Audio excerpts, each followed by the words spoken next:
മീലാദ് വന്നണഞ്ഞു മൗലീദിൻ ശീലുയർന്നു പാരാകെ പുണ്യറബീഇന് മർഹബ.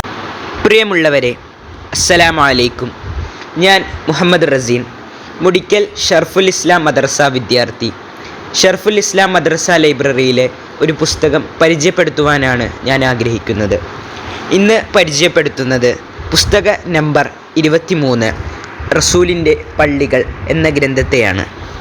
സുദീർഘ സുജൂദിൻ്റെ ഓർമ്മ. ഒരിക്കൽ റസൂൽ ഈ ഈത്തപ്പന തോട്ടത്തിൽ കടന്നു ഒരു സുജൂദ് ചെയ്തു. ദീർഘമായ സുജൂദ്. സഹചാരിയായ അബ്ദുറഹ്മാൻ ഇബ്നു ഔഫ് റളിയല്ലാഹു അൻഹു ചോദിച്ചു, പ്രവാചകരെ, അങ്ങ് എന്തിനാണിപ്പോൾ സുദീർഘമായി ഒരു സുജൂദ് ചെയ്തത്? ദീർഘനേരം തല ഉയർത്താത്തതു കണ്ടപ്പോൾ അങ്ങു ഞങ്ങളെ പിരിഞ്ഞോ എന്നു പോലും ഞാൻ സംശയിച്ചു പോയി.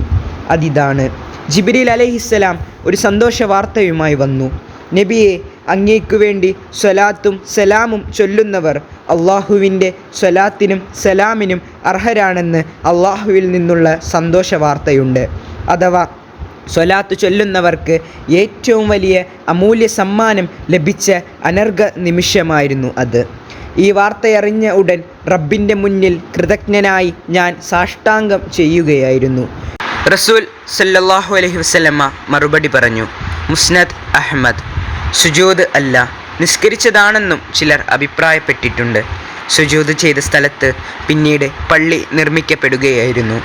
മേൽ സംഭവമാണ് മസ്ജിദുസ് സജദ, മസ്ജിദുസ് ശുക്ർ എന്നീ പേരുകൾക്കുള്ള നിദാനം. ആലത്തിനാദ്യ വെളിച്ചം ത്വാഹ തിങ്കളുയിച്ച ചേലുത്ത റബിയുൽ അവ്വലാഗതം ഖൽബിൽ ആഴത്തിൽ ഇഷ്ക് ഭരിച്ച ആശിഖുള്ള കൊതിച്ച ആദര മാസത്തിന്